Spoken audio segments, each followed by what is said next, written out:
Archaeologists in Buckinghamshire working on the controversial HS2 rail project have uncovered a set of incredible rare Roman statues whilst excavating an abandoned Norman church in Stoke Mandeville. In the final stages of the excavation at the site at the old St Mary's Church, archaeologists were excavating a circular ditch around what is thought to be the foundations of an Anglo-Saxon tower. As they dug down, they uncovered 3 stone busts which are stylistically Roman.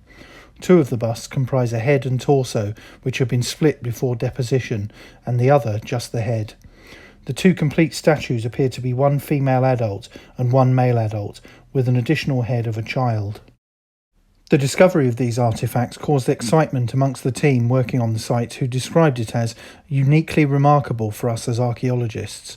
The work has been carried out by HS2's enabling works contractor Fusion JV and their archaeological contractor LP Archaeology. In addition to the statues, an incredibly well-preserved hexagonal glass Roman jug was also discovered. Despite being in the ground for what was thought to be over 1,000 years, the glass jug had large pieces still intact. Archaeologists working at the site were able to remove what they believe to be almost all the fragments. The team can only find one comparison for this, a completely intact vessel which is currently on display at the Metropolitan Museum of Art in New York.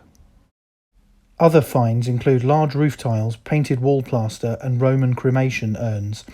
Dr. Rachel Wood, lead archaeologist for Fusion JV, said, "For us to end the dig with these utterly astounding finds is beyond exciting. The statues are exceptionally well preserved, and you really get an impression of the people they depict. Literally looking into the faces of the past is a unique experience." Of course, it leads us to wonder what else might be buried underneath England's medieval village churches. This has truly been a once-in-a-lifetime sight, and we are looking forward to hearing what more the specialists can tell us about these incredible statues and the history of the site before the construction of the Norman church.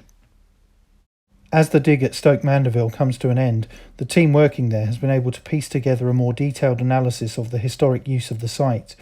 The site appears to be a natural mound, which has then been deliberately covered with soil to create a taller mound. It is possible this may have formed a Bronze Age burial site. It appears that this was then replaced by a square building, which may have originated in the Roman period. Archaeologists now believe the square building that predates the Norman church is a Roman mausoleum.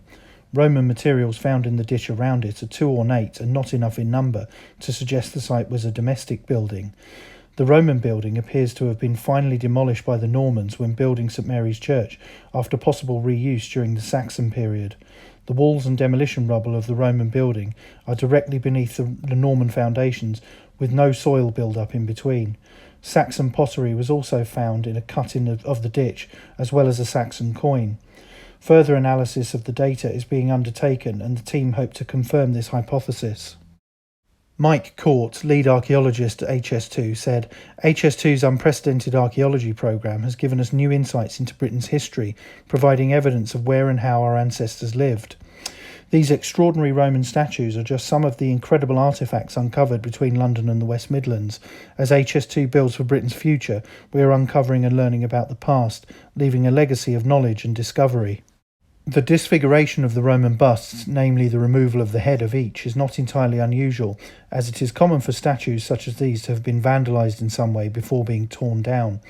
These are early examples of how the statues and historic artefacts have been discarded as society has evolved over time.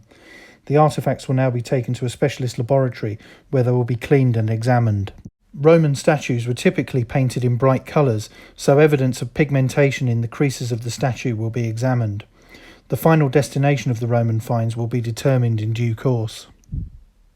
That's it for this video. Don't forget to like, share and most importantly subscribe. Thank you for watching.